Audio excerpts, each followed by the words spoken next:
Here's the glaring flaw with this tool or the 110 powered one. There it is, it's gone. If you get into some dirt, into some rocks, let's correct our gullet with this grinder here pretty quick.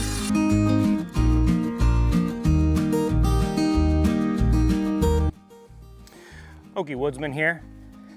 Today I'm gonna go ahead and show you a new way that I've been sharpening my chains out in the field. I've waited a little bit of time to show you this one because of the fact that it is battery operated. And the reason why I wanted to give it some time is, first of all, this is a product, an inexpensive product that you can find on Amazon. Full disclaimer, I was given this tool and I have one to give one of you as well. I don't know how I'm gonna do that giveaway just yet. But again, I didn't want to make a video on it touting its abilities until I actually had run it myself in different scenarios and seen how it performs. So what we're going to do today is I'm going to go ahead and run this, and I'm going to go ahead and field sharpen a chain. This is a fairly new diamond tip. These do come with diamonds for all three popular sizes. So you can file the small chains, the 325 and the 3/8. I'm gonna go ahead and touch up the C83 that's on my Echo 620P. I'll give you my thoughts on it in the end. Now I will say this, I did run this recently in the extreme cold, where it was like 7 degrees. This has not been charged since. It's now showing full. And because the weather has warmed up, it's now showing full. So let's go ahead and get to grinding. I'm not gonna show an extensive amount of grinding, but I will show a little bit of footage just so you can see it run. And then at the end, I'll give you my thoughts and what I think so far about this tool. I don't have a long-term review on this because I haven't had it that long, but I am gonna go ahead and make sure I have a fully charged battery because I am gonna go out to the field tomorrow.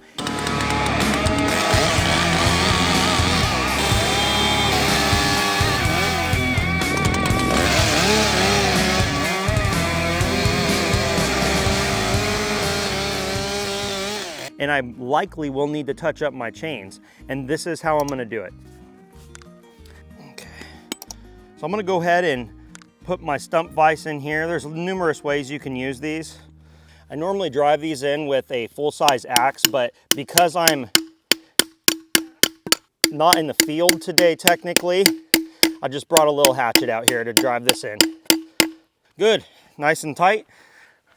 Somebody recently made a comment on a video like, why don't you tighten your chain so it's not wiggling around in the bar groove? I think this is tight enough, everybody. I'm not gonna like banjo tighten this thing to sharpen. I've never needed to do that before, so I'm not gonna worry about it. This is a 28-inch full comp C83. I'm gonna go ahead and mark this. This is the gold link right here, but I like to just mark the top of my teeth. It's easier for me to find those. Of course, if you're in the field, you don't need to have a Sharpie with you. I'm going to go ahead and do one side completely, and then I'll move on to the other side. All right.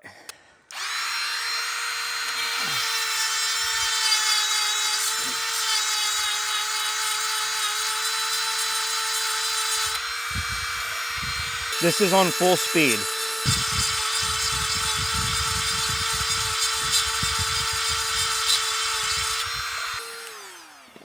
I'm gonna remove my glove here for a second so I can feel what's going on. I've got a good side plate profile. I'm pretty happy with that.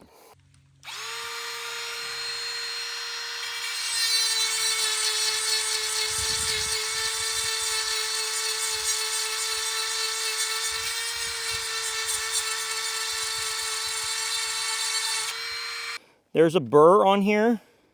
You probably won't be able to see it, but I've got a burr right there on my finger.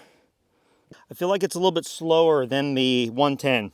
This is on full speed. Right now also though too, this is the Husqvarna C83, and I have filed a lot of the Husqvarna chain, which a lot of people say is softer.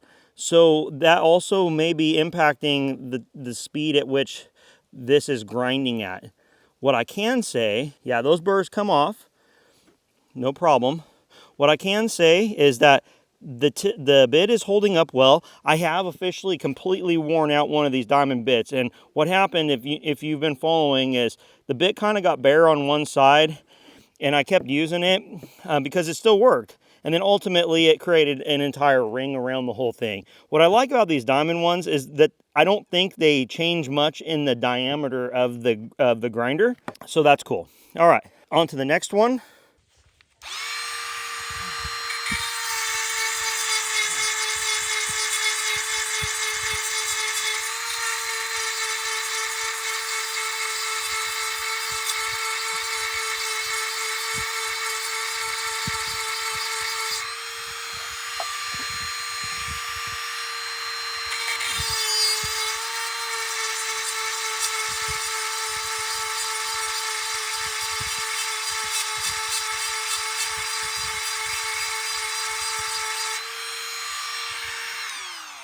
Okay, this tooth right here definitely had a spot on it that needed to come off because it was chipped, but I've ground back and gotten good, I think, side plate profile, and the burr just broke off there. Yeah, that looks good to me, and I'm not breaking a sweat.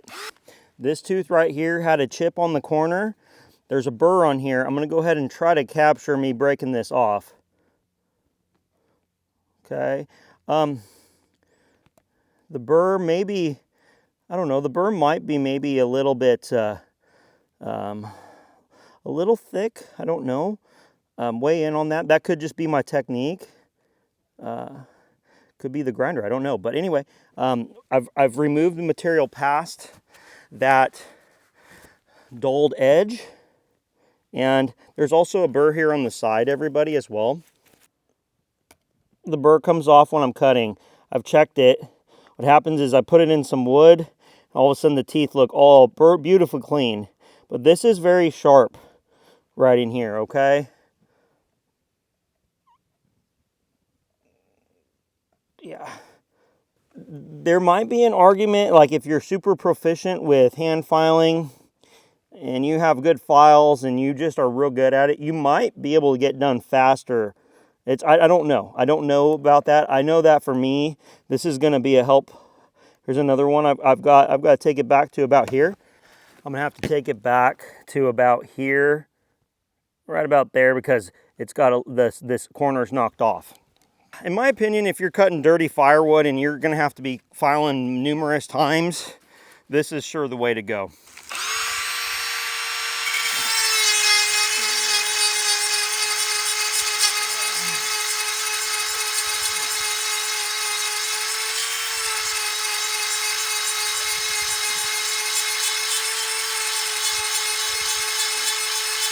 Okay, so I'm almost past, there we go, I'm past that spot now.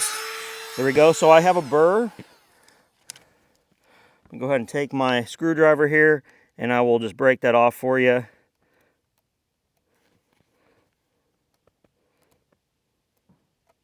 There it is, it's gone.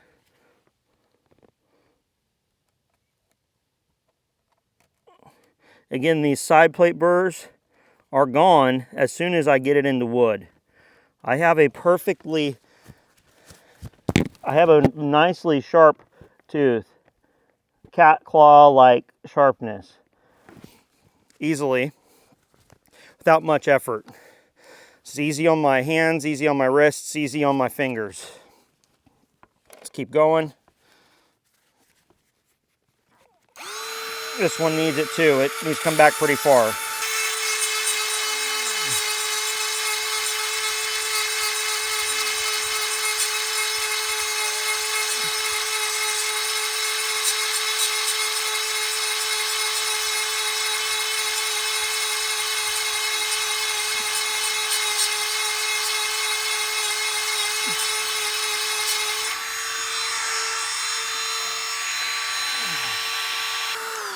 I'm all the way around that one side, very quick. I'll go ahead and knock off these burrs for you real quick here, just so you can see them come off. There it is. I've got one more right here. All right, so there we are. We've already gone one way around. Now, when I'm filing, I normally would come in from this side. I have started, I basically, when I'm grinding, I just grind from one side. Okay, so I will actually come in from this way and do the teeth.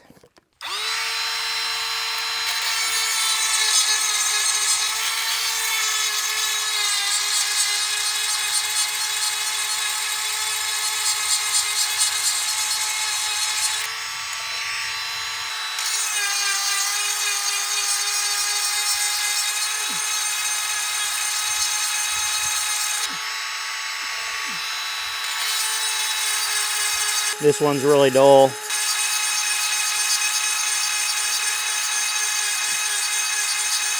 From this way, you can really see the chips come off because of the sunlight. I gotta take this one back pretty far here.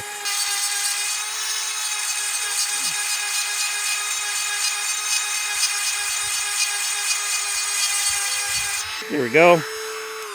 Take that off here. All right, so I'm gonna go ahead and break that chip off. I've gotten past the dull spot. I have a nice sharp tooth. Let me check the side profile here. That one I could probably get down into the gullet more. In fact, I'm gonna go ahead and try to get down into the gullet better. Let's correct our gullet with this grinder here pretty quick.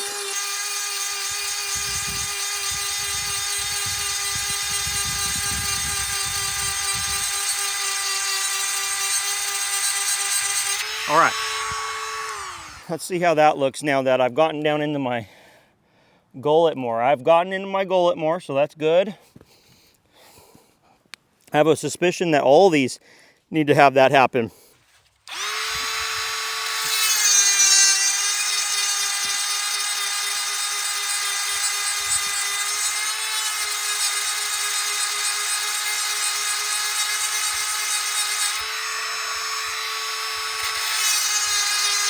This one's quite dull as well.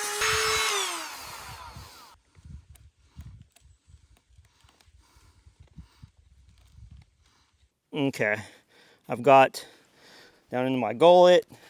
Yep, I've got a good hook. I'm getting down here far in the teeth, everybody. Some people actually go to a smaller file. I haven't yet subscribed to that method, but I could see possibly the benefit.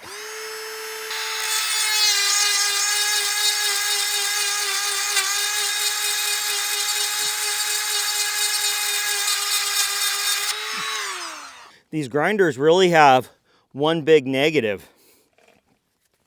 I'll tell you here in a moment.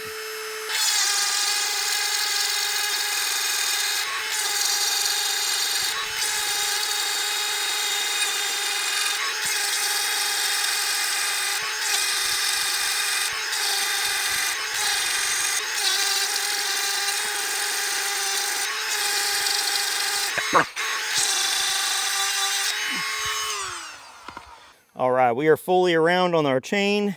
See, that burr will come off there. There it is. It will cut.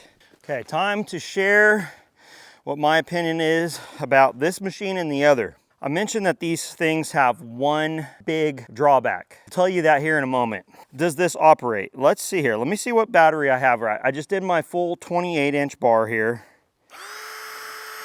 It still lights up this third light.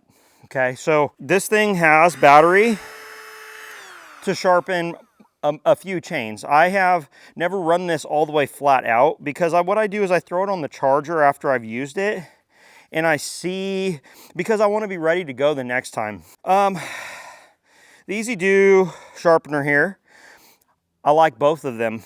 This one here I love because I don't have to be attached to a cord. That's awesome. This is a negative for this cordless model, but not for both of them. I'll share that other negative, the big glaring negative, in a moment. But the negative about this cordless one is it comes with one battery, and I don't see on the site anywhere to buy an additional battery. And so if you're new to the Chinese tool world, you'll know that there might be a blue one of these, a purple one, the other one might say Sharpen Easy or something. I mean, it's just gonna have some other name on them. I've seen this battery on other tools, but the problem is I've never seen the battery sold by itself. Sometimes on the tools that are available, online, some of these lesser expensive Chinese import tools, sometimes they'll take another battery from like a Makita or a DeWalt or a Milwaukee. I don't know if this would take, it looks similar to a Milwaukee 12-volt battery, but I don't know if it would fit because I don't have that tool set. If it took a Milwaukee thing, I would 100% say go for it. But because it doesn't, I'm all about buying stuff that's going to last and I'm going to be able to use in the long run. So with that being said right here, if you don't care, if you just want to get a few years of service out of this thing and you just want to be able to sharpen in the field, I'd say go for it. I think it works well. Again, this is not a long-term review because I haven't had it super long-term, but I'm going to continue using it. So understand that if I find a major issue with it later, I will tell you about it. So very easy to use, on and off, and you have your speed right here. I just use it in 6. Let me tell you about one other concern I've had. And this is not the major flaw that I was talking about, but I have noticed that on these larger ones, they seem really nice and cylindrical. I have noticed on the next size down, I think that'd be 3/16 for the 325 chains. It seems like there might be a little bit of run out on them where they kind of vibrate a little bit. I've sharpened successfully with them, but I really like the 7/32 the most so far. I've also used the smallest one and it seems smooth. So there might be some variation between different bits that you get, different packages and so forth. That's one other thing to think about. They last, I mean, I've been using this one here on a few chains. I've sharpened this chain 2 or 3 times now on this bit, plus some other ones as well, and the life is very good on it. You can see it has plenty of abrasive on it remaining. There's no bald spots at all. Okay, so that's pretty good. So do they work? Absolutely. I think it makes my life easier filing.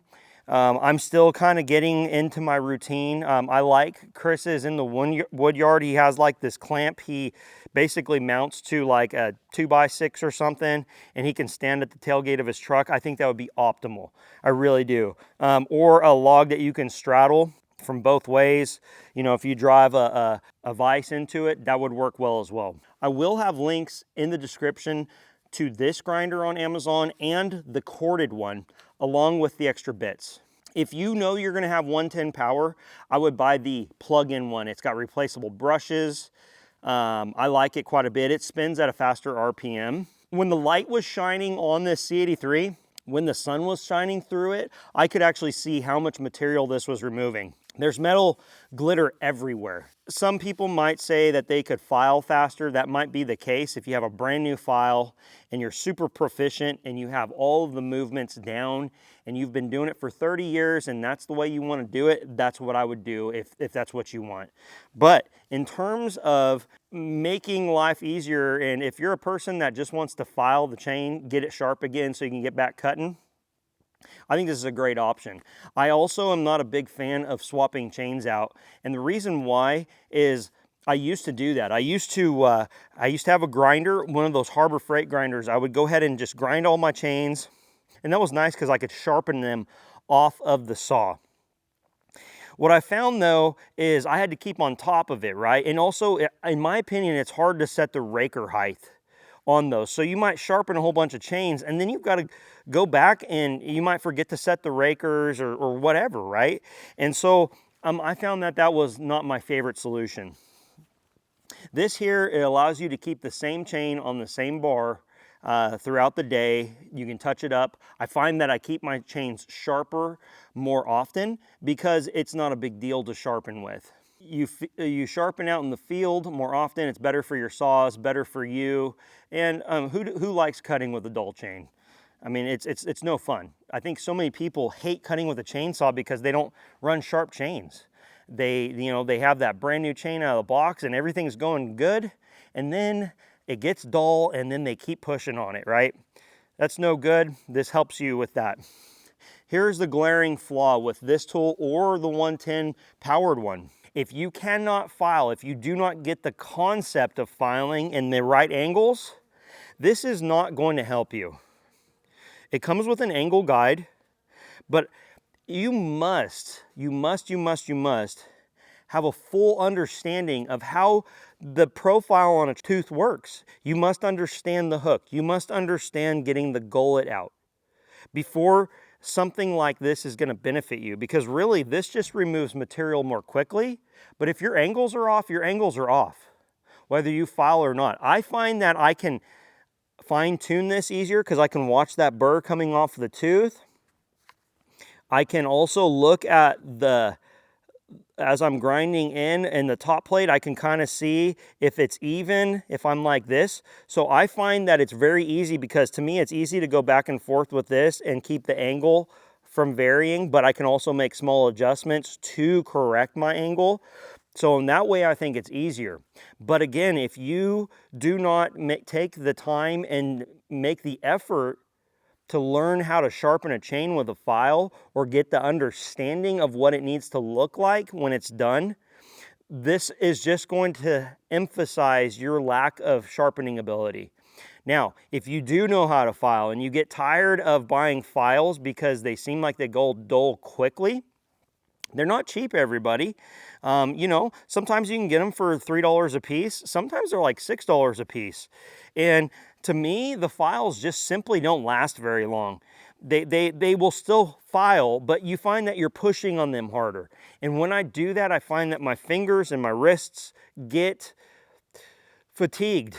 And guys, we're not being babies about this. You've got to keep your joints. You know, it's just like if you type a lot, you can get carpal tunnel, right? If you use a drill a lot or a hammer a lot, if you overuse your joints and you're putting weird pressures on them, it's just not good for you. Or if you already have difficulties with your hands, arthritis and stuff, I think that, in my opinion, this is much easier to hold on to. I'm not trying to hold on to a file and I don't have to hold the other end, right? You know, with the file, and I even twist it, right? I have this motion down. It's in my muscle memory. I'm still going to file. And if I want the best possible cut, I might still file a little bit. But to get the saw serviceable, something like this is an absolute winner. So again, the drawback to this tool is if you don't understand how to sharpen a tooth, this will not help. These do come with a guide. A friend of mine that's been cutting for years, on seeing these on my channel, bought a couple of these, one for him and one for his father. He loves them. He tried using the guide that came with it. It's like it has like little degree marks on it. He said that he was not impressed with the tool when using it. I never even tried the tool with that guide, because I'm a huge advocate of learning where you need to be. And you can tell there's an angle on the back of the tooth. After you sharpen something, I feel like, in my opinion, you should be able to look at it and say, that doesn't look like a factory sharpening.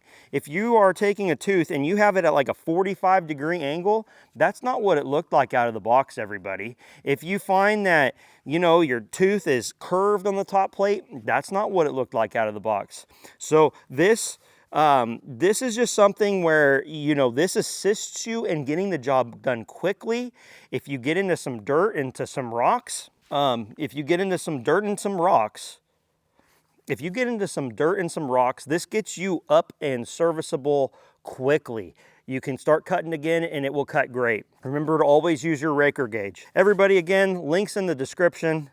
I thank you for being here. This saw, I'll go ahead and touch up my rakers. This saw is going to be ready to cut tomorrow as well. Be watching out for footage on that. Oh, and I also did have the winner of my AC power plug, Ted Neitzel or Netzel. I don't know how to say your name. I apologize, sir. You're in the comments all the time. What a fantastic guy to have around the channel. Everyone congratulate Ted. Ted, go ahead and get a hold of me via email. In my about, you'll see in my about page, it has my email address on there. It's a Gmail address. Make sure you go ahead and put that in there. Guys, also, if you're ever contacted by someone posing to be me, asking for money or saying that you won something, you can always reach out to me and ask me personally, or in the comment section, reach out to me before. Don't send money to someone on my behalf. That hasn't yet happened on my channel, but I've seen it happen on a lot of other channels. So please, I'm going to try to make it my policy. If you're buying something from me, that's a different story. But if I do a giveaway like this, and I say, like in this circumstance, I'll ship it to you for free, I'm not going to ask you for any money. So Ted, make sure you reach out to me. Let me know. Get a hold of Ted. If you see him in the comment section on another video and he hasn't gotten a hold of me, please let Ted know. Good guy. He cuts with a 562 Mark II. And he's got some other cool saws. He's got a lot of experience, and he's out west. So again, congratulations. I do have another one of these to give away. I don't know yet how I'm going to do that. I may just pick someone that's oftentimes in the comment section. I don't know yet, but I am going to be giving another one of these away, a battery powered one. Again, this company did give me 2 of each, a battery powered one and a corded one. And the reason why is so I requested that I would check them out, see how they work for me, give you guys feedback on them. And then I wanted to be able to give a loyal subscriber a grinder. And I wanted to do 2 of them. So again, we're giving away, we've already given away the corded one. I will be giving away a battery powered one. So far, I'm very thrilled with this. My only concern is whether or not you could ever get a battery replacement. Again, I'm into having an item that I can have for 10 years. I'm not interested in throwaway items generally. So that would be probably my only concern about the battery. However, if you view this as a consumable item, if you could get a good few years out of it and it makes your life easy, this might be a fantastic tool for you. The diamond bits work well, and they're very affordable. So make sure you check them out there. Leave a comment. Let me know you're here, especially if you're worldwide. I love hearing where everyone's from. It's pretty cool. People from Europe, people from South America, people all over the United States. This is Joe on the Okie Woodsman channel. Thank you for being here, and I'll see you on the next one.